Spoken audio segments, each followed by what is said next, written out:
Hey there, I'm Steve, and welcome to Jamsin Entertainment. And welcome to the conversation. Just before we get started, there are many ways you can help. You can like and subscribe so you never miss the conversation. But most importantly, please share this video. Get the word out there. There's a community we can talk about all the things that we love. I recently just saw Venom, Let There Be Carnage, and, well, you saw the thumbnail.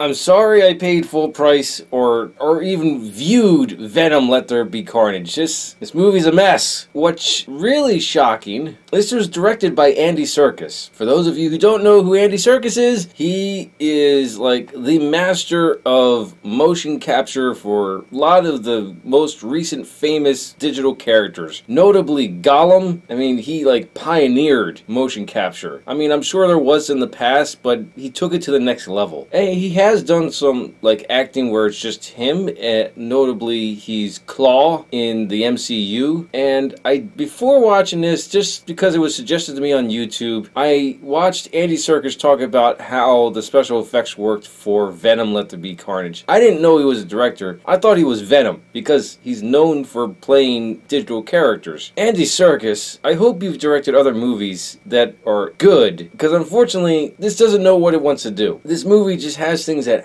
happen in it. There's a very, very loose story. So at the end of Venom, the end credit scene is Eddie Brock going to the serial killer. What's his name? I forgot the serial killer's name. He goes to him. And it's like it's supposed to be his big interview. Him getting back into the news world. And the villain says, "When I get out of here, there will be carnage." A wink. These movies are just obvious. Even though this movie didn't know what it was doing, it still was obvious. Like, oh, this is gonna happen now. The movie tries, or at least shows you that Eddie, or more likely Venom, wants to get back with Anne. Even though he wasn't in the relationship or the breakup, Venom became one with Eddie after all of that. And for some reason, he kind of obsessed with it. I don't know. They do that in the movie, unsuccessfully. I'm jumping around like I normally do. The beginning of the movie starts out in 1996, where the serial killer is, I don't know, early 20s. He's in this institution for troubled kids and people, and he has the love of his life there as well. Their rooms are separated, but they're like right next to each other, and they can talk through this pipe, and he can send things through the pipe. He sends her a string, he turns it into a ring. You don't really care. She can't remember names. This movie's forgettable. That's why. She rambles about something about powers, but there's no exposition or no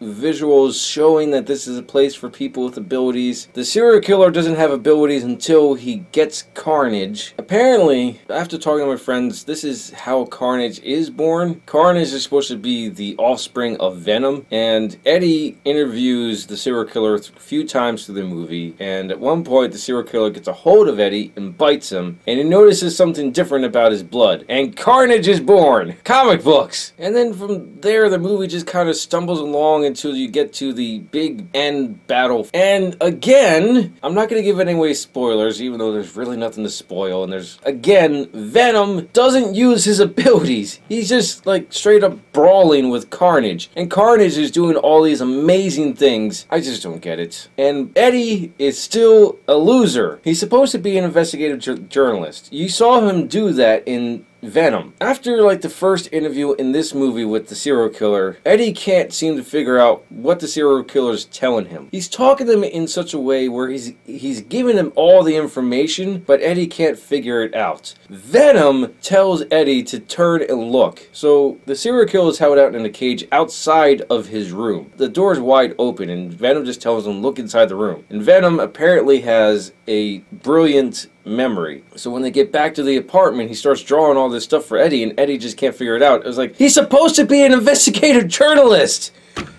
You just don't care about Eddie. And there's still no social media. He's working for some news outlet. They never tell you which one. It doesn't particularly matter, but he should be on social media. It's set in the modern time. It would make perfect sense if he was on social media. He'd be huge. He went from the last movie being a loser, now he's a loser and an idiot. There's more I want to talk about because that part is interesting, but it would go into spoilers, and this would be spoilers. I don't want to do that for you. I'm just going to leave it there because I'm just going to keep on rambling and ranting, and yeah. Let me know in the comments below your thoughts if you've seen Venom, Let There Be Carnage. If you like what you saw, like it. If you think other people will like it, share it. If you really liked it, hit the subscribe button. Thank you for watching and live your imagination.